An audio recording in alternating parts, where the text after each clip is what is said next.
Саламатсызбы ардактуу телекөрөрман, назарыңыздарда бир апта ою өлкөдөгү жүз берген орчундуу окуяларга сарсеп салчу апта маалыматтык программасын баштайбыз. Студияда Абдумалик Базарбаев болом. Бул жумада Кыргыз-Өзбек чегарасындагы тарыхый чечим кабыл алынды. Өлкөнүн жогорку кеңеши 17 ноябрдагы жалпы жыйынында Кыргыз-Өзбек чегарасынын айрым тилкелерин делимитациялоо боюнча келишимди ратификациялоо жөнүндөгү мыйзам долбоорун дароо 3 окууда карап берди. Документти 64 депутат колдоп, 19 каршы добуш берди. Ошондой эле чегарадагы Кемпир-Аба суу сактагычынын суу ресурстарын биргелешип башкаруу жөнүндө келишимди да колдоого ээ болду. 18 депутат каршы добуш берип, 65-и колдоду. Парламенттеги чегара маселеси талаш тартыш менен коштолуп, жыйынга президент Садыр Жапаров жана атайын кызматтын башчысы Камчыбек Ташиев катышты. Бир күндүк жыйында эки өлкөнүн чегара маселесиндеги бардык суроолорго жооп берилип, эки эгемен мамлекет чегарасына чекит коюп жаткандыгы кабарланды. Ал ортодо Өзбек парламенти Олий Мажлистин сенаты Кыргызстан менен Өзбекстандын өз ара чегара боюнча келишимди жактырып, Кемпир-Аба суу сактагычынын суусун биргелешип башкаруу жөнүндө мыйзам долбоорун кабыл алды. Документти сенаторлор бир добуштан колдоду. Эми эки өлкөнүн президенттери кол коюшу гана калды. Эки өлкөнүн чегарасынын жалпы узундугу 1391 чакырымды камтыйт. Кыргызстан 10 айда 29 миллиард сомго чукул карызынан кутулду. Азыркы тапта мамлекеттик карыздын жалпы көлөмү 5,2 миллиард доллардан ашат. Кыргызстан үстүбүздөгү жылдын январь-октябрь айларында 28 миллиард 854,4 миллион сомдук карызын төлөдү. Бул тууралуу Финансы министрлиги билдирди.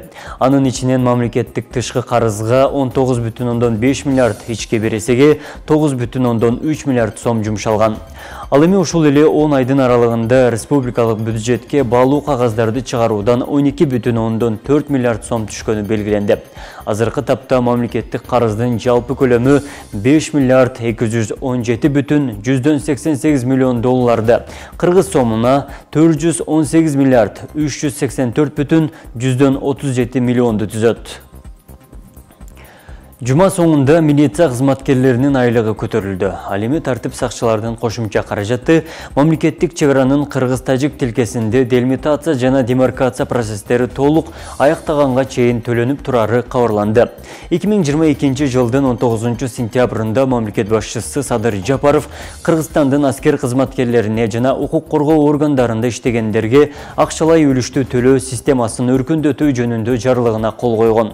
Ага ылайык 2022 жылдын 1 октябрынан тартып аскер кызматчыларынын жана укук коргоо органдарынын өкүлдөрүнүн кызмат өтөө үчүн үстөк акчалары жылдык эмгек акы фондунан 80%-на чейин жогорулатылган. Ички иштер министрлигинин буйругу боюнча ай сайын милиция кызматкерлеринин майнасына кошуп 20 000 сом үстөк акы төлөнө баштады. Ошондой эле өзгөчө абалда кызмат өтөгөн ички иштер органдарынын кызматкерлерин материалдык жактан шыктандыруу максатында Баткен, Лейлек райондорунун Баткен жана Сүлүктүү шаарларынын аймагында кызмат өтөгөн милиция кызматкерлери менен ички аскерлердин аскер кызматчыларынын айлык акысына ай сайын 30 000 сомдон үстөк акы кошулуп берилет деп жазылат маалыматта. Бул кошумча каражат мамлекеттик чегаранын кыргыз-тажик тилкесинде делимитация жана демаркация процесстери толук аяктаганга чейин төлөнүп турары айтылды. Мыйзамдагы ууру Кримтобөл, Камчыкөлбаев жана анын жакын адамдары кармалып кайра кое берилди. Бул туурасында УКМКнын маалымат кызматы билдирди. Эреже бузуу тууралуу түшүндүрүү багытындагы маектешүү жүргүзүлгөндөн кийин Камчы Асанбек жана анын санаалаштары бошотулду деп айтылат маалыматта. Камчыкөлбаев жана анын жакын санаалаштарынын иш-аракетинде укук бузуулар жөнүндө кодекстин мамлекеттик чегара режимин, чегарага жакын аймактардагы чегара режимин жана Кыргыз Республикасынын мамлекеттик чегарасы аркылуу өткөрүү пункттарындагы режимди бузуу беренеси бар экени аныкталган. Камчыкөлбаевди АКШ 2012 жылы дүйнөдөгү эң ири наркобарондордун тизмесине кошкон. Ошол эле жылы ал мекенинде кылмыштуу топ түзгөн, курал жана баңгизат сактаган бийлик өкүлүнө күч колдонгон жана адам урдаган деген айып менен 3 жылга соттолуп, 2014 жылы бошоп чыккан. Кримтобөл 2021 жылы кылмыштуу топ түзүү жана ага катышуу беренеси менен шек сыналып кармалып, Бишкек шаардык соту 2 мартта кайра эркиндикке чыгарган болчу. Бир апта ою өлкөдөгү урунттуу окуялар менен таанышып алыңыздар. 14 ноябрь дүйшөмбү. Бул күнү Манас аэропортунда бараткан жаткан трассада жол кырсыгы катталып, Honda Fit үлгүсүндөгү автоунаа талкаланып чачырап кеткен. Бактыга жараша айдоочу аман калып, Сокулук аймактык ооруканасына жаткырылган. Кумтөр Gold компаниясынын мурдагы жетекчиси Теңиз Бөлтүрүктү тергөө абагында кармоо мүнөтү дагы 2 айга узартылды. Мурдагы атка минердин башкаруу чарасы Октябрь райондук сотунда каралып, 2023 жылдын 10 январына чейин абакта калтыруу чечими кабыл алынган. Бишкек шаарынын Свердлов райондук милициясы бейбаштыкка шектелген чет элдиктерди кармады. Буга чейин социалдык тармактарда Бишкектеги жеңиш аянтында чет элдиктердин жапырт мушташы тартылган видео тараган. Жалалабадда 19 жаштагы кызды шаарга жеткирем деп автоунаасына салып кетип, жолдо өлтүрүп койгон деген шек менен 58 жаштагы киши кармалды. Шектүү буга чейин зордуктоо жана башка беренелер менен бир нече жолу соттолгон. Акыркы жолу 2021 жылы баңгизатка байланыштуу кылмыш жоопкерчилигине тартылганы аныкталган. 15 ноябрь шейшембе УКМК тарабынан чоң капка унаа жол постунда болжол менен баасы 4 миллиондук сомдон ашуун дары-дармек жана башка товарлар табылган. Бул факты боюнча салык төлөөдөн качуу түрүндөгү зыяндын өлчөмүн аныктоого багытталган сотко чейинки өндүрүш иштери башталды. Бул күнү Кара Суу районунун Кашкар Кыштак айылында элдин демилгеси менен бийиктиги 33 метрлик туу орнотулду. Элеттеги элдин демилгеси менен курулган флагштокко 1 миллион 200 миң сом каражат сарпталган. 16 ноябрь шаршембе бул күнү 22 жаштагы тажик аскер кызматкери Окөлжон Одиназоодо каза болду. Жоокер Тажикстандын кыргыз тарапка кол салууда оор жаракат алып, 2 айдан бери ооруканада жаткан. Тажикстандын Тышкы иштер министрлиги 41 жаранын каза тапканын, 200гө чукулуу жаракат алганын билдирсе, Озоди радиосу өз булактарына таянып каза болгон делген 80ден ашуун кишинин тизмесин жарыялаган. Муфтият тарабынан уюштурулган умра сапарына алгачкы 60 адамдан турган топ Ош эл аралык аэропортунан учуп кетти. Кичи ажылыктын баасын муфтият 1350 АКШ доллар деп белгилеген. Кыргызстанда умра сапарын буга чейин 30дан ашуун жеке туристтик компания уюштуруп келген. Көмүр ташып иштеген айдоочулар Өзбекстанга каттамдын токтотулушу боюнча нааразычылыгын айтып чыгышты. Ош шаарында Достук жана Кызыл Кая өткөрүү бекет аркылуу Өзбекстанга көмүр ташыган айдоочулар маалымат жыйынга чогулуп, жаңы токтомдон улам бажы кызматы өткөрбөй жатканына нааразы. Кыргызстандык спортчулар самбо боюнча дүйнө чемпионатында жалпы 6 медаль алды. Самбо боюнча дүйнө чемпионаты Кыргызстанда быйыл алгачкы жолу уюштурулду. 17 ноябрь бейшембе президент бул күнү Кыргыз Республикасынын Жогорку Кеңешинин регламенти жөнүндө мыйзамдын макулдашылган редакциясына кол койду. Буга чейин Жогорку Кеңештин регламенти жөнүндө мыйзам президенттин каршы пикири менен кайтарылган болчу. Атайын кызмат Бишкекте маршруткалардын айдоочуларынан опузалап акча талап кылган системалуу коррупциялык схеманы аныктап 15 миң сом пара алып жаткан жеринен Бишкек жүргүнчүлөр автотранспорт ишканасы мамлекеттик мекемесинин эксплуатация бөлүмүнүн башчысын колго түшүрдү. Кыргызстанда өндүрүлгөн бал кайрадан Кытайга экспорттоло баштайт. Кыргызстандын балын жана бал продукциясын Кытай өлкөсүнө экспорттоого расмий уруксат берилди. Эске салсак, аталган продукцияны Кытайга жөнөтүү пандемияга байланыштуу 2019 жылы токтотулган болчу. Айылдарга жана балдарга карата зордук зомбулукту алдын алууда социалдык кызматкерлердин ролу маанилүү. Ошто түштүк аймактагы 3 облустун социалдык жана пробация кызматкерлери окутулду. 18 ноябрь жума Жалалабадда күчтүү дары-дармектердин рецеби жок саткан дарыканалар тармагы аныкталды. Ыкчам кызматкерлер банги, психотроптук заттардын компоненттери бар бардык дары-дармектерди алышкан. Дарыкана пунктуларынын сатуучулары жоопкерчиликке тартылды. Мыйзамдагы ууру Кримтөбөл Камчы Көлбаев жана анын жакын адамдары кармалып кайра кое берилди. УКМК Көлбаев жана анын жакын саналаш 10 кишиси Кыргыз-Кытай чек арасына жакын жерден аңчылыктан кайтканда кармалганын кабарлаган. Кармалгандар чек ара аймагында уруксаты жок жүрүп, административдик эрежелерди бузууга айыпталган.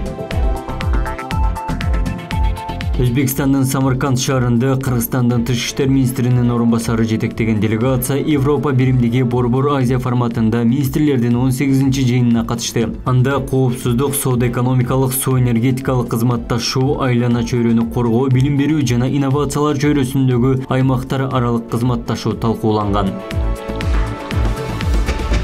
Кыргызстандагы жакырчылыкты жоюуга Бириккен Улуттар Уюмунун дүйнөлүк азык-түлүк программасынын алкагында 90 миллион акш доллары өлчөмүндө колдоо көрсөтөт. Кабыл алынган программа 2023 жылдан 2027 жылдары ишке ашат.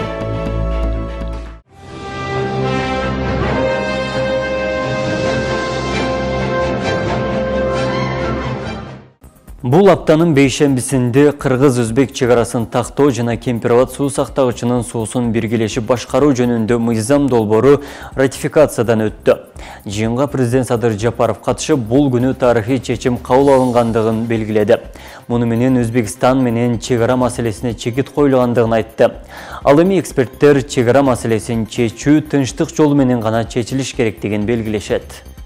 Негиз катары добушка коем, урматтуу депутаттар, добуш бериңиздер. Жогорку кеңештин Кыргыз-Өзбек чегарасы маселеси каралып жаткан жыйынында президент бир эле Кемпирабад эмес, Кыргызстандын 1,5 миң чакырым чегарасы чечилип жатканын айтты. Мамлекет башчысы өз сөзүндө бүгүн Кыргызстан менен Өзбекстандын ортосундагы көп жылдардан бери чечилбей келе жаткан чегара маселесине чекит коюу керек болгон тарыхый күн экенин белгиледи. Бул өлкөнүн коопсуздугу жана бейпилдиги үчүн мындай чечим кабыл алганын да кошумчалаган. Ошондой эле эки өлкөнүн чегара боюнча макулдашуусу Кыргызстан үчүн ийгиликтүү болуп жатканын да билдирди. Суу кургабайт, дагы кылымдар бою суу агат. Адам атадан бери адам баласынын жашоосу уланып келе жатат, кыямат кайымга чейин улана берет. Суу кургап кетсе, суусуз жашоо жок. Адам баласынын жашоосу да токтойт. Экинчиден, макул, суу түгөнүп, суу сактагыч кургап кетти дейли. Ордуна тең-метең башка жерден берип, ошол замат алмашып алсак болот. Эки мамлекеттин СССР мезгилинде бир мамлекет катары чечиле турган бирдиктүү маселелери эми эки тараптуу чечилүүнү талап кылууда дешет. Мындай тарыхый чечимди кабыл алууда элдин, мамлекеттин жоопкерчилигин, коопсуздугун мойнуна алган ар бир жетекчи өлкөнүн кызыкчылыгын коргобой койбойт дешет. Мына биргелешип башкаралы, силердин да кишилер келип катышсын, биздин да кишилер катышсын. Мөназага келип, ортодон бир элибизге, журтубузга кыйналбай пайдалана турган шарт түзөлүү дегенди сунуш кылып атат. Мына ошондой эле маселе тажиктерде 4 көчөдө да чечилип атат. Такыр бул болбойт. Бул согуш чыгып кетет, кан төгүлүп кетет деген жерлерде азыркы жетекчиликтер жок. Кан төкпөй, биз чабышпай, тебишпей, мынандай кылып оңдошубуз керек, мынандай кылып жол табышыбыз керек деп чечип аткандан кийин ошолордун элим, журтум, мамлекетим деп күйүп пышкан аракетин колдошубуз керек. Кыргызстандын аянты 199.951 км квадрат болсо, Өзбекстан менен чегараны тактап, чекит коюлгандан кийин 210.000 км квадраттын тегерегине жетет. Камчыбек Ташиев билдиргендей, эки тараптуу сүйлөшүүлөрдүн жыйынтыгы менен Кемпирабад суу сактагычы турган 4485 гектар жер Өзбекстанга берилип, анын эсебинен төмөнкү жерлер Кыргызстанга өткөн. Көксерек 105 гектар, Байыстан 212 гектар, Уңгарто 35 гектар, Кара Белес 25 гектар, Акташ 100 гектар, Өзгөн жана Сузак райондорунда 1000 гектар. Ал эми Өзбекстандан мурдагы келишимди аткарбагандыгы үчүн, тактап айтканда, Сол Жек каналын курбаганы үчүн Гавасайдан 12.849 гектар жерди компенсация катары берген. Ош шаарынын тургундары чегаралардын чечилиши бул чоң жетишкендик дешет. Бир эмес 3-4 жолу президенттер алмаштырды. Ушул бул иштин дагы жакшы иштер алып барып атат. Мына Садыр Жапаров менен Камчыбек Ташиев кандайдыр бир эле ушу жерин немесин алдырып этеле. Бардыгы мыйзам чегинде болот. Ар бир нерсеге убакыт керек.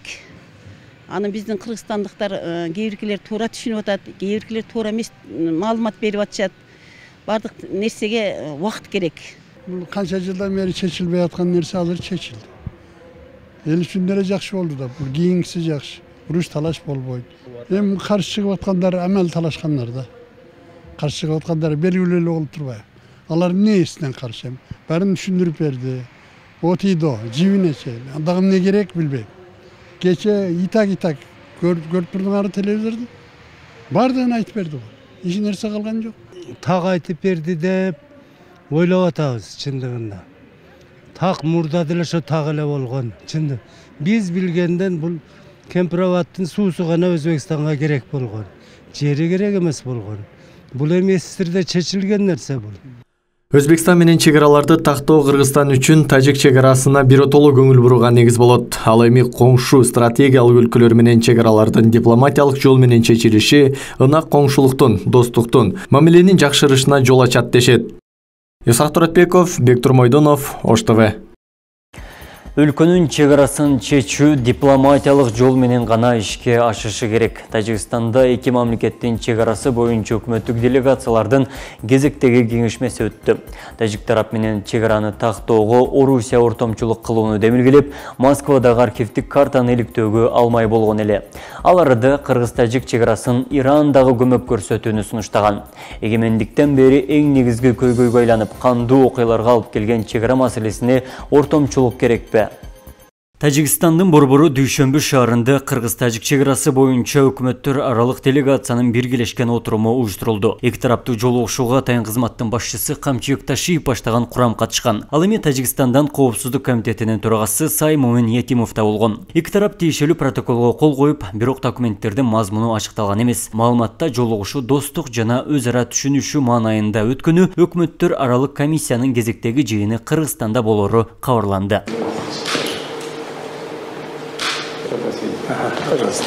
Чегарадагы соңку куралдуу кол салуудагы окуялардан кийин Орусиянын президенти Путиндин демилгеси менен Астанада 3 өлкө лидерлери жолугушкан. Анда Путин Кыргыз-Тажик чегара талашын жөнгө салууда Москванын колунда эки өлкөнүн өзүндө жок ишенимдүү документтер менен карталар бар экенин айткан. Ошол эле учурда Москва арачылыкка ашыкпай Кыргыз-Тажик чегара талашын тынч жол менен чечүүгө салым кошорун. Бул үчүн жетиштүү архивдик материалдар кайрадан изилдене турганын билдирген. Эки өлкөнүн мамилеси кескин начарлап, бир мунасага келүү аракети жүрүп жатканда Ирандагы чегара көйгөйүнө ортомчу болуу ниетин жолдогон. Кыргыз калкымдын сынына кабылсам дагы ортолук аянтта жолук деген талаптарды коюп турушту.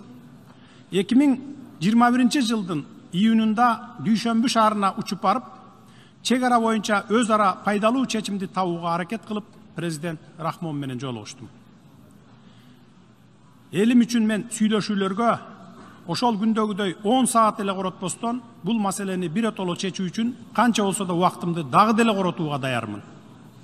Албетте кандай чечим болсо дагы өз ара эки тарапка пайдалуу чечим болуш керек. Тажик кошунабыз менен кандай гана форматта болбосун, эл аралык эрежелердин негизинде цивилизациялуу, юридикалык жолдор менен сүйлөшүү процессин улантууга даярбыз. Коңшубуздун мыйзамга каршы сокку аракеттеринин кесепетинен биздин ишенимибиз солгундап кеткендигин эске алып, биз сүйлөшүүлөрдү улантууга эл аралык, анын ичинде Бириккен Улуттар уюму, Европа кызматташтык жана коопсуздук уюму, жамааттык коопсуздук кызматташтык уюму сыяктуу уюмдардын ортомчулугуна да даярбыз. Талдоочулар чегараны тактоо узак убакытты талап кыларын айтат. Эки өлкө ортосундагы жерлер алмашуу жолу менен гана ишке ашышын, ал үчүн дипломатия гана керек дешет. Ал эми чегара маселесине ортомчулукка түшүп жаткан өлкөлөр кээ бир документтерди жана карталарды ар бир тарап өз ыңгайына жараша өзгөртүшү мүмкүндүгү бар экенин айтат. Ортомчулукта кызыкчылыктардын кагылышындагы серепчилер жокко чыгарбайт. Эми багы Америка же Түркия Россиядан үмүт эмес, биз кошуналарыбыз менен ынтымак болушубуз керек да. Ошон үчүн кыргыз айткан алыскы туугандан жакынкы кошуна деп. Алар биз түбөлүкбүз. Же алар же биз көчүп кетпегенден кийин бул жерде биз ушулар менен чечишибиз керек. Колдон келсе ортомчусу жок чечишибиз керек эле. Орустардын дагы башкасынын да кызыкчылыгы бар. Анан эң башкысы тажик эли менен кыргыз элинин, кыргыз эли менен өзбек элинин кызыкчылыгы бул биринчи орунда туруш керек да.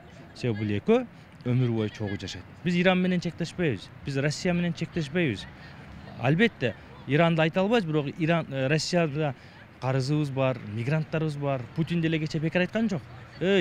Тажикстандан 2 миллион, Кыргызстандан 1 миллион мигранттар бизде жашап атат деген. Ошон үчүн көп векторлуу саясат жүргүзүүдө падышабыз баш болуп, калгандары төш болуп, өтө сабаттуу кылдаттык менен саясат, дипломатиялык иш аракеттер жүргүзбөсө, анын кесепети өтө жаман. Кыргыз-тажик чегарасынын узундугу 972 чакырымды түзөт. Анын 300 чакырымдан ашыгы такталып элек. Эки өлкө эгемендүүлүк алгандан бери талаштуу 70 аймактын тагдырын чече албай келет. Мындан улам эки мамлекеттин ортосунда жаңжал тутанып, тажик тараптын куралдуу агрессиясы да болгон. Бул арада Өзбек парламентинин мыйзам чыгаруу палатасы кыргыз-өзбек чегарасы боюнча мыйзам долбоорун жактырды. Анда Кемпироват суу сактагычынын суусун биргелешип башкаруу жөнүндөгү долбоор ратификациядан өткөрүлгөн. Буга чейин өлкө башчысы Садыр Жапаров талаш жерлердин дээрлик 99% Кыргызстанга өткөнүн билдирген болчу. Тажикстан менен чегара көйгөйүн жаңы жылга чейин бүтүрүп парламентке алып келүү пландалып жатканын өлкө башчысы Садыр Жапаров жогорку кеңештин жыйынында билдирди. Бул тарыхый ирмем. Өзбекстан менен чегара маселесине чекит койдук. Кудай буйруса Тажикстан менен чегара тилкелерибизди бүтүрөбүз. Тоскоолдуктар болбосо жаңы жылга чейин бүтүрүп сиздерге алып келебиз деп жатабыз. Биз коңшу өлкөлөр менен ынтымакта, түбөлүк достукта жашашыбыз керек. Бир дагы ок атылбай, бир дагы жоопкербиз, бир дагы жараныбыз өлбөшү керек деген президент. Жапаров чегара маселеси такталып бүткөндөн кийин карта кеңейип жатканын, эми Тажикстан менен соңуна чыгаргандан кийин чыныгы бүтүн коопсуз Кыргызстан болорун кошумчалады. Ал арада тайын кызматтын башчысы Камчыбек Ташиев тажик тарап менен мурдагыдай тирешпей тил табыша баштаганын билдирди. Мамлекеттик чегараларды тактоо боюнча комиссиясынын жетекчиси УКМК төрагасы Камчыбек Ташиев Тажикстан менен сүйлөшүүлөр кандай жүрүп жатканы тууралуу айтты. Ошондой эле ал бир аптанын тегерегинде Тажикстандын чоң делегациясы Бишкекке келе турганын маалымдады. Учурда протоколдорго кол коюлганын, эгер тараптар мамлекеттик макулдашууларга жетишсе, аны парламентке алып келип, ийне жибине чейин талкуулашарын белгиледи. Биринчи элдик курултайга катышууга делегаттар тандалып алынды. Эл көйгөйүн президентке ачык так жеткирүү үчүн калк өз тандоосун жасады. Курултайдын максаты өлкөдөгү чечилбей жаткан негизги маселелерди ички жана тышкы саясаттагы оош-кыйыш жагдайларды чогуу талкуулап, элдин кызыкчылыгын эске алуу. 25 ноябрда Бишкек шаарында биринчи элдик курултай өтөт. Ага катышууга делегаттар эл тандоосу менен шайланды. Ош шаарынан элдик курултайга катышууга 30 делегат тандалып алынган. Алардын катарында Болотбек Каримов да бар. Ал эл көйгөйүн төз бийликке жеткирүү милдетин алды. Бул жолку курултайда коомду түйшөлтүп турган орчундуу маселелерге жооптор берилип, натыйжалуу чечимдер кабыл алынса дейт. Бул курултай институтун биротоло ишке кирип, мындан кийин ушул толук кандуу элдин каалоосундай болуп, элдин үнүн жеткизген, же болбосо элдин ошол талабын орундатып, бул эми 1 жылдык мөөнөт болот. Ошол 1 жылдык мөөнөттө ошол айтылган наказдарды орундатууга бул ошо биринчи курултайдын делегаттарынын өзүнүн иш аракетинен көз каранды болот. Тарых барактарында элдик курултайларда тарыхый чечимдер кабыл алынган деп белгиленип келсе, айрым учурларда натыйжа берген эместиги айтылып келет. Деген менен бул жолку курултайдын эрежелери өзгөртүлүп, жаңы жоболор менен толукталган. Буга чейин элдик курултайга делегаттарды тандоодо артыкчылыктарга, аксакалдарга, чиновниктерге, бийлик өкүлдөрүнө карап квоталардын бөлүнүшүнө жол берилип келген. Бул жолу тандоо эл колунда болду. Курултай институтуна келип токтолсок, бул алгачкы болуп, алгачкы жолу ошо конституцияга киргендигинен жана мунун мурда иштебей келгендиктен азыркы күнү элде баягындай божомолдор болуп атат. Мисалы, бийликтин эле камчысын чабыла турган, же болбосо бийлик өзү каалаган курултай дейт. Кача эми аралашып көрсөң, жанакындай ошол бийлик же болбосо административдик ресурс басым кыла албай эле эл өзүнүн каалаган адамдын көрсөтө алды. Элдик курултайдын максаты өлкөдөгү чечилбей жаткан негизги маселелерди ички жана тышкы саясаттагы оош-кыйыш жагдайларды чогуу талкуулап, аны элдин кызыкчылыгы үчүн чечип берүү. Курултайга катышууга делегат болуп тандалган Элмира Сатыбалдиева элдин элегине салынган маселе калыс чечилерин айтат. Дежурный делегаттар шайланган жок. Себеби дегенде эл өзү ошол жерден бардыгы элден көргөзүп, мыналадан болуш керек, биздин көйгөйүбүздү президентке туура жеткирет, туура чечим чыгарат деген ойдо шайланды. Бул жерде активдүү, мындайча айтканда билимдүү, ушу элдин арасынан чыккан, карапайым калктан чыккан делегат болуп шайландык да. Элдик курултай 25 ноябрь күнү Бишкек шаарында өтөт. Ага ар бир айыл өкмөттөн тандалган 2 делегат, Бишкектен 50, Ош шаарынан 30, мигранттардан 10 катышат. Шайланган делегаттардын чыгымдары президенттин жана министрлер кабинетинин фондунан каржыланат. Алмагүлерке Байгызы, Жылдыз Кадырбаева, Ош ТВ. Ош шаардык кеңешинин кезектеги 14-чү сессиясы өттү. Эл өкүлдөрүнүн жыйынында ишкана жетекчилерине сын айтылып, шаардыктарды түйшөлткөн маселелер козголду. Калаада өзгөчө өзүн билемдик менен мыйзамсыз курулуштар жүрүп, айрым муниципалдык жерлер жеке менчикке өтүп кеткендиги айтылды. Ошондой эле таза суу, тротуар куруу, жолдордун абалы, билим берүү маселеси да талкууланды. Кененирээк кабарчыбыздын материалында.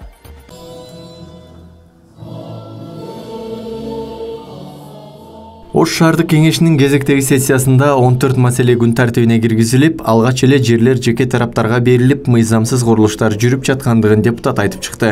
Буга чейин айрым курулуштардын мыйзамсыз курулуп жаткандыгы аныкталып, электр жарыгы жана суусу токтотулган. Эл өкүлү мыйзамсыз болгону аныкталган соң чара көрүү керектигин билдирди. Ал эми шаардык прокуратура кылмыш иши козголгону менен сот иштери кечеңдеп жатканын билдирди. Мындан улам курулуш иштерин жүргүзбөөсү үчүн электр жарыгы жана суу берүү токтотулууда дейт. Ошого мыйзам чегинде чара көрө аласыздарбы? Же жөн эле суу менен светти токтотуп, кайда бир айдан кийин ага коштуруп алат да ишин уланта берет. Ошол боюнча так маалымат берсеңиз, азыркы күндө Ош шаарында мыйзамсыз салып аткан көп кабаттуу үйдүн канчасы мыйзамсыз? Аларды сиздер иштесип токтотосуздарбы же болбосо алар дагы ишин улантат? Эми азыркы өзүңүздөр көрүп турсуздар, мисалы мана сатакты деле сотто азыр снос кетип атат, бирок биякта мыйзамсыз подключение болгон боюнча өчүргөнбүз. Шаар боюнча бул бизге рычаг туртат да, суу свет. Биздер мисалы үчүн бир колубузга мисалы үчүн соттук ошо чечип бергенде 10 күндүн ичинде чечимди чыгарып турбай, снос кыла же мындай кыла деп чечип чыгарат дейт да, сотко берип атат. Тергөөсүн кылмышы боюнча тергөө кетип атат. Ошол учурда курулуш чыгып кетпесин деп туруп, суу светтерди өчүргөн деп атабыз.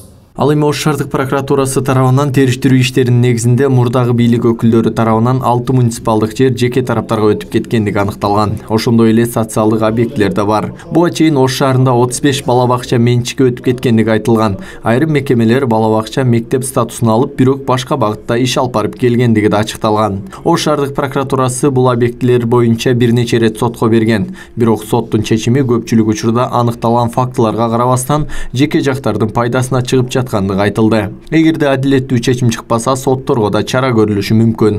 Бул боюнча биз эми өз убагында кылмыш иштерин козгоп атабыз. Мурда мамлекеттик инспекция азыркы ГАСК аларга представление беребиз. Алар сотторго добарыздарды берет.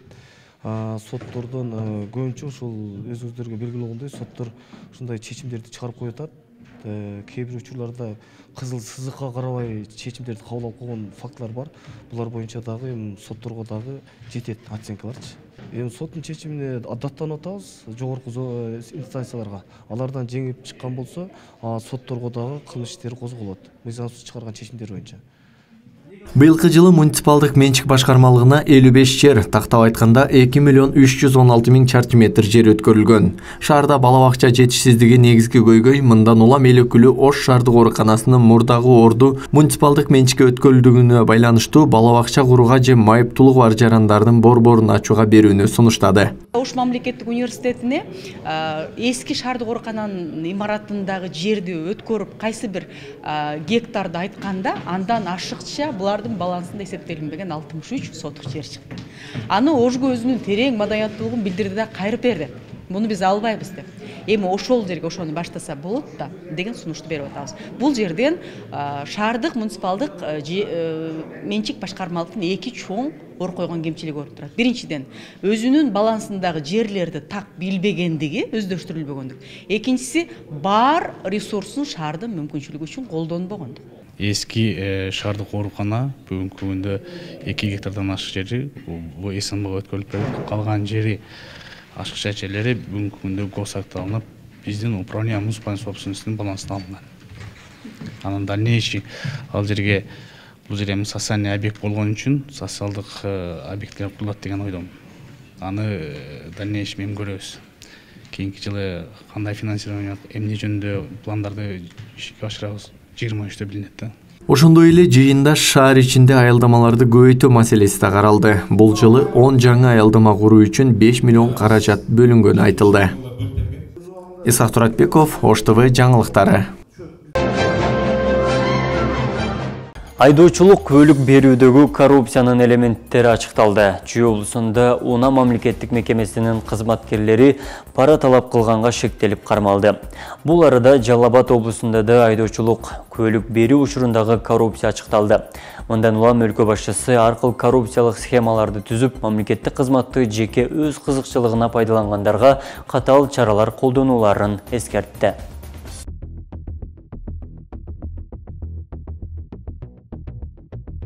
Жайыл Памфилов Уна мамлекеттик мекемесинин кызматкерлери пара талап кылганга шектелип кармалды. Шек саналган кызматкер автотранспортту кайра жабдууда уруксаат кагаздарын берүү үчүн акча талап кылган жана аны алып жаткан учурда колго түшкөн. Бул арада Уна мамлекеттик ишканасынын Жалал Абад облусундагы филиалында айдоочулук көлүк берүү учурундагы коррупция ачыкталды. Алар коррупциялык элементтер үчүн атайын шарттарды түзүп алышкан. Анда зымсыз мышка, дүрбү колдонулуп сынактын жыйынтыгына алыстан кийлигишип тургандар болгон. Алар терезеден карап сынактагы жоопторду тууралап турушкан.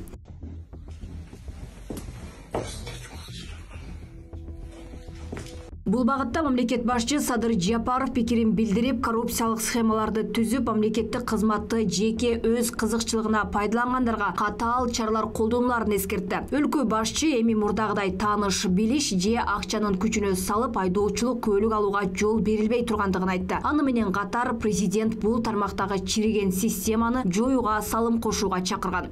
Уна мамлекеттик ишканасынан айдоочулук көлүктү сатып алуу мүмкүндүгү айрым чиновниктердин айрыкча күч түзүмдөрүндө иштеген аткаминерлердин айдоочулук көлүктү тууган туушкан жээк жаатына белек катары берип келгени эч кимге жашыруун эмес. Ар кыл коррупциялык схемаларды түзүп, мамлекеттик кызматты жеке өз кызыкчылыгына пайдаланып, киреше табуунун булагы катары көргөндөр да жок эмес. Аларга айоо болбойт. Айдоочулук көлүккө ээ болуунун адилеттүү жолу катары компьютердик экзамендер киргизилген. Буга чейин президенттин жол кырсыктарын болтурбоо максатын көздөгөн жарлыгына ылайык Уна мекемеси Ички иштер министрлигинин карамагына өткөн. Ага ылайык милиция айдоочулук көлүктөрдү берүү тартибин карап жана авто мектептердин лицензиясын тескейт. Бул жол эрежесинин ар бир автоунаага отургандан кийин бул уже ар бир жаран ошол жол эрежесин билиш керек. Эми азыркы күндө ошо биринчи өзгөрүү бул компьютерге тапшыра турган болду. Анын онлайн система болду да. Бул жерде онлайн системада уже эч бир адам экзаменин ичине аралаша албайт, кирише албайт. Адам өзүнүн камеранын экзаменге отурганда ошол жерде өзүн идентификациялап коет, өзүн мындай караганда ошол адам тааныш керек. Тааныгандан кийин анда компьютер ачылат да. Ачылгандан кийин анан уже ошол жерде 20 вопрос бергенден кийин ошол жерден уже жооптор бере баштайт өздөрүчө. Адам өмүрү кыйылган жол кырсыктарынын көбөйүп жатышынын себеби айдоочулардын жол эрежесине болгон кайдыгер мамилеси негиз болуп жатат. Алсак Ош облусунун аймагында 10 айдын ичинде 83 жаран жол кырсыгынын курмандыгы болгон. Жол транспорт кырсыгынын бирден-бир келип чыгышы айдоочу ылдамдыкты ашыргандан, карама-каршы тилкеге чыккандан, анан транспорт каражатыны массалуу айдагандыктан чыгып жатат. Азыр акыркы кездерде биз ушу ар бир аялдамаларга, ар бир райондо акыркы аялдамаларда, вокзалдарда айдоочулар менен сүйлөшүп атабыз, түшүндүрүү иштерин жүргүзүп атабыз. Мына акыркы убакта да өзүңүздөргө белгилүү болгондой жол транспорт кырсыгы күнүнө-күнгө көбөйүп атат. Ошону алдын алуу, болтурбоо максатында айдоочуларга колдон келгиче түшүндүрүү иштерин жүргүзүп жатабыз. Андан тышкары көпчүлүк айдоочулар жол эрежесини билбейт. Шундан болуп атат. Айдоочулук көлүктү 2018 жылдан тартып Уна мамлекеттик ишканасы бере баштаган. Бул мекемени өкмөт мамлекеттик каттоо кызматына караштуу автотранспортту каттоо жана айдоочулук көлүк берүү департаменти менен маалыматтык кызматтардын адистештирилген борборун жоюп, анын базасында жаңы түзгөн. Уна айдоочулук көлүк бергенден тышкары автоунааларды каттоого да жооптуу болгон. 2021 жылдын декабрь айынан тарта бул мекеме Ички иштер министрлигинин карамагына өткөн. Алмагүл Эркебай кызы, Жылдыз Кадырбаева, Ош ТВ. Керектен чыккан дөңгөлөк жана машинаңыздын моторунан төккөн май үчүндө акы төлөшүңүз мүмкүн. Кыргызстандагы жолдорду оңдоп түзүүгө УНА ээлеринин акча топтоо сунушталууда. Экономика министрлиги УНА ээлеринин акча чогултуу жолу менен буга чейин курулган жолдорду нормада кармоо жана жаңы жолдорду курууга шарт түзүү зарыл экендигин белгилеп, мыйзам долбоорун талкууга койду. Эксперттер кымбатчылык учурунда салыктардын кириши инфляцияга алып келерин белгилейт. Экономика жана коммерция министрлиги жол төлөмдөрүн киргизүү боюнча сунуштаган документте жылдан жылга өлкөдө автоунаалардын саны көбөйүп, мындан улам жолдор талкаланып жатканы белгиленген. Жол фонду түзүлгөнү менен талкаланган жолдорду оңдоого андагы каражат жетишсиз болууда. УНА жолдорун сактап туруу үчүн жылына 10 миллиард сом керектелет. Ал эми республикалык бюджеттен 2 миллиард сомго жакын акча бөлүнөт. Бул бир чакырым жолго 100 сом дегенди билдирет. Мыйзамда автоунаа ээлеринен алынуучу төлөмдүн бир нече түрү сунушталган.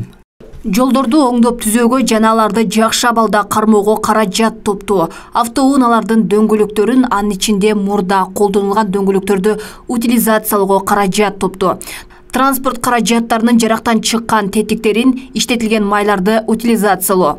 Автоунаанын дөңгөлөктөрүн жок кылууга алынуучу төлөм боюнча министрлик керектөөдөн чыккан дөңгөлөктөр кайра иштетилбесин жана жок кылынбасын. Ушундан улам көбүнчө кышында үйлөрдү жылытууга же мончо жагууга пайдаланып, натыйжада аба булганып жатканын белгилеген. Кыргызстанда 1,5 миллионго жакын автоунаа бар, анын ичинен 213 миңи жүк ташуучулар. Бул боюнча айдоочулар түрдүү пикирин айтышууда. Если жолду жакшы оңдоп эметип берсе, жолду ремонтторун убагында кылып жасап, жакшы жолду оңдоп берсе, биз салык төлөгөндөн качпайбыз.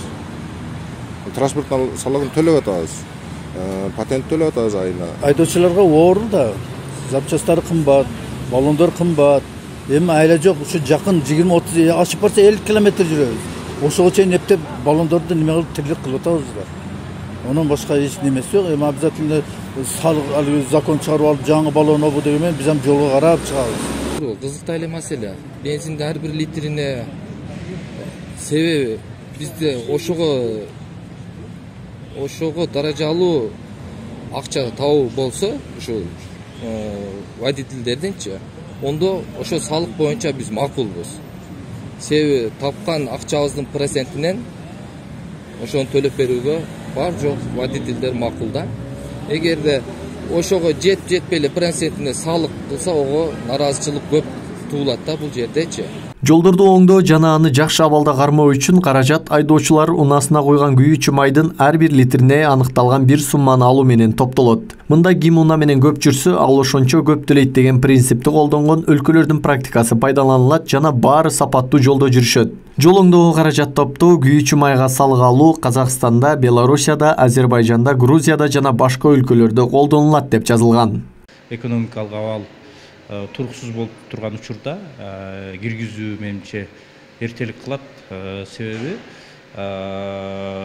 бул жерде баягы жанагы күйүүчү жана майлоочу майларды сатып аткан компаниялар дагы, алып келип сатып аткан компаниялар дагы ошодон салык төлөп атышат да. Ошол салык деле ошол авто сүйүүчүлөрдүн, автомобиль айдагандардын эсебинен төлөнүп атат да.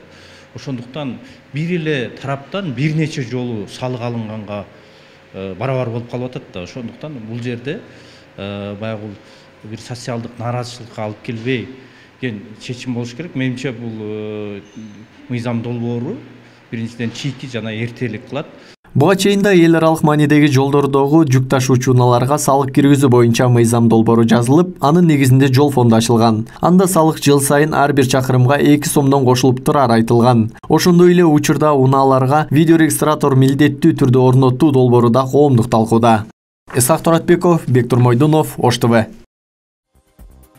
Ошто талапка жооп бербеген мал союучу жайлар жабылат. Шаардагы эң ири мал союучу жайлар күтүүсүз текшерүүгө алынып, санитардык эрежелерди сактабаган сектор аныкталды.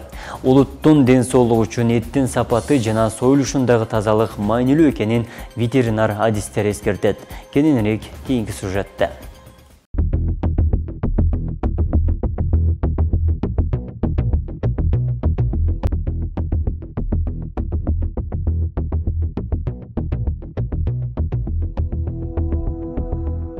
Шаардын эң ири Карагулжа аталышындагы мал союучу жайда күнүнө 40тан ашуун ири мүйүздүү жандык союлат. Малдын эти көбүнесе коомдук тамактануучу жайларга жана базардагы касапканаларга чыгарылат. Бул мал союучу жайда кардардын көптүгүнө карабай санитардык талаптар сакталган эмес. Каланын ветеринардык башкармалыгы буга чейин эскертүүлөрдү берип, элдин саламаттыгы үчүн эрежелерди сактоого чакырган. Бүгүнкү күтүүсүз рейдте дагы одоно кемчиликтери аныкталды. Сиздерге талаптар биринчиден форма 1 справкасы менен келиш керек, жандыктар.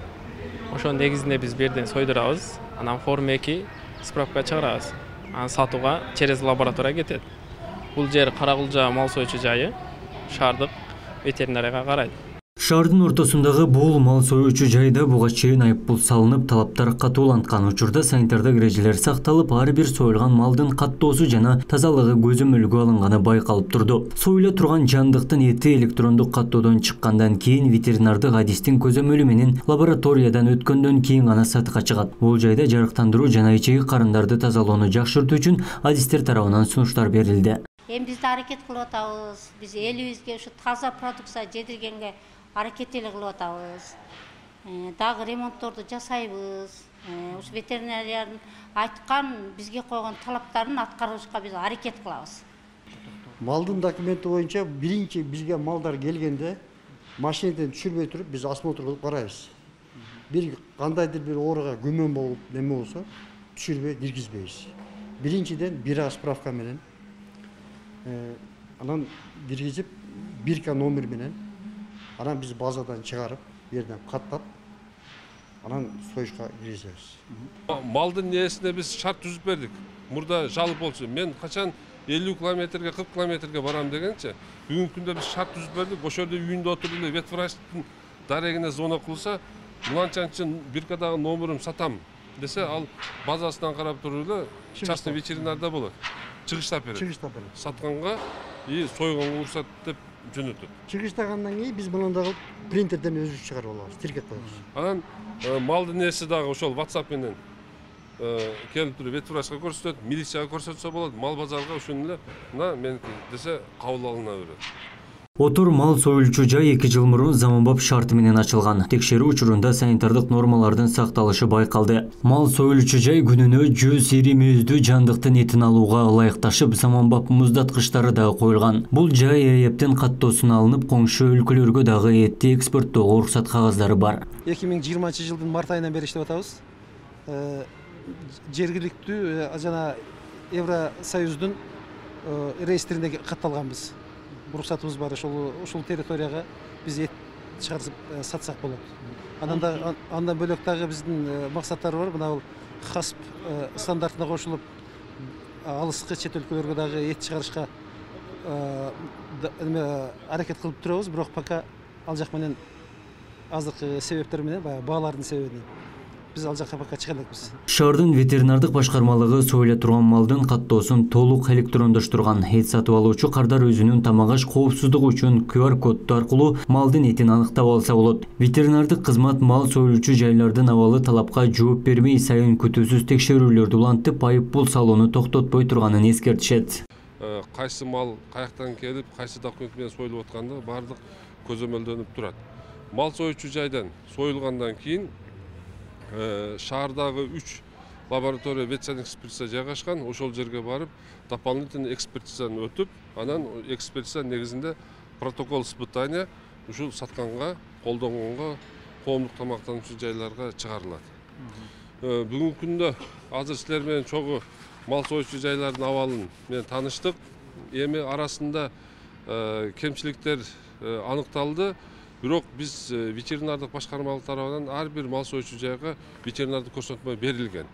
Азыркы бүгүнкү күндө дагы аныкталган кемчиликтер боюнча мыйзам чегинде чаралар көрүлүп, жыйынтыктар чыгарылат. Ош шаарында 6 мал союлуучу жай бар. Алардын ар биринде ветеринардык адистин көзөмөлү менен эт сатыкка чыгып турат. Шаардын ветеринардык башкармалыгы коомдук тамактануучу жайлардан дагы уулануу көп болуп жатканын, санитардык эрежелер сакталбай турганын дагы эскертет.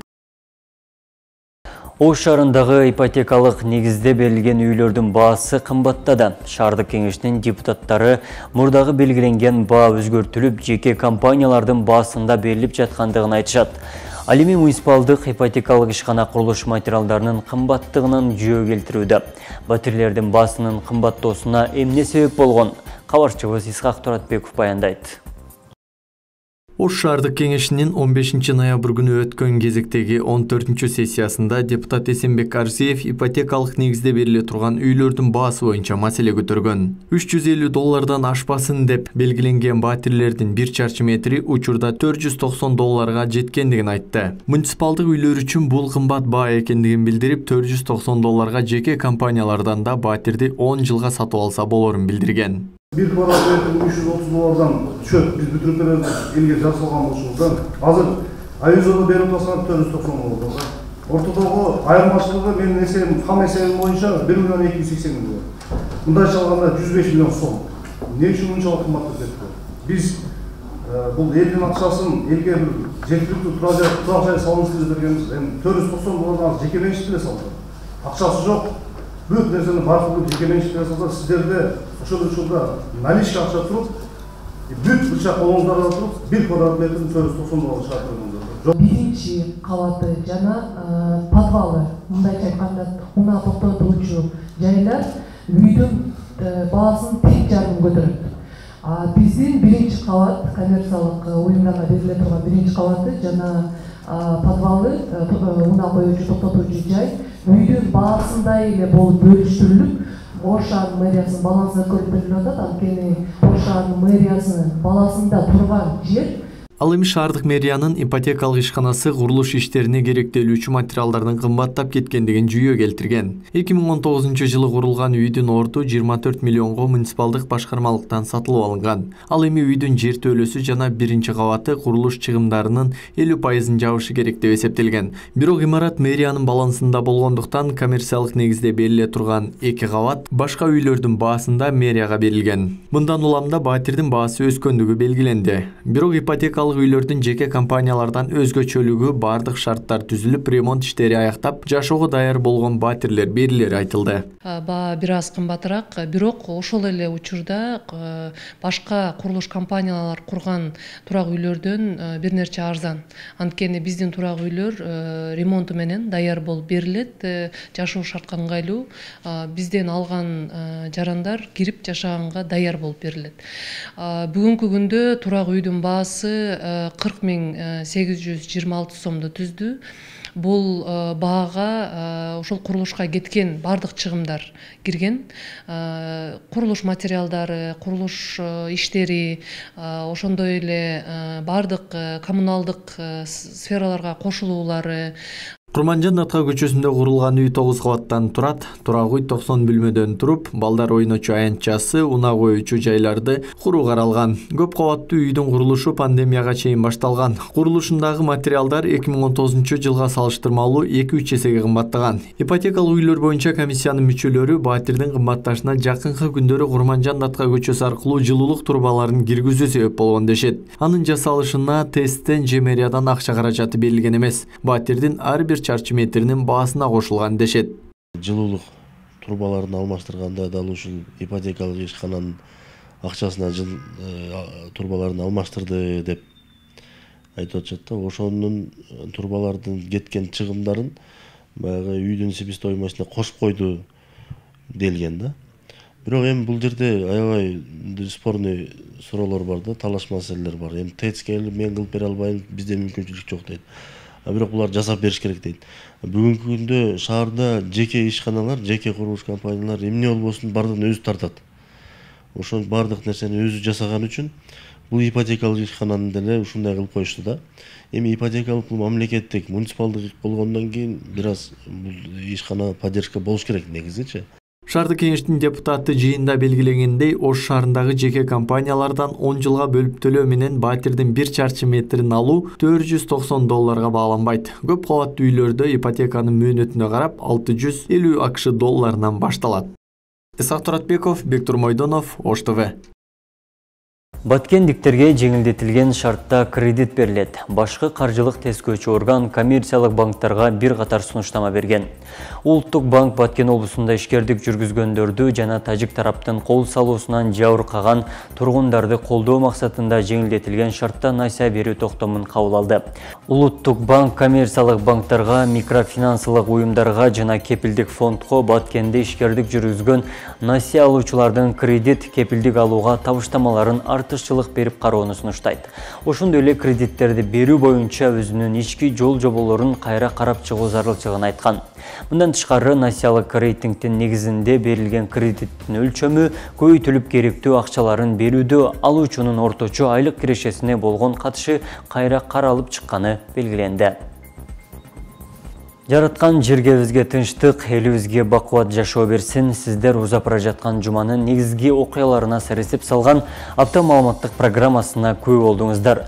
Өлкөбүздө өнүгүү, дүйнөдө тынчтык гана өкүм сүрсүн.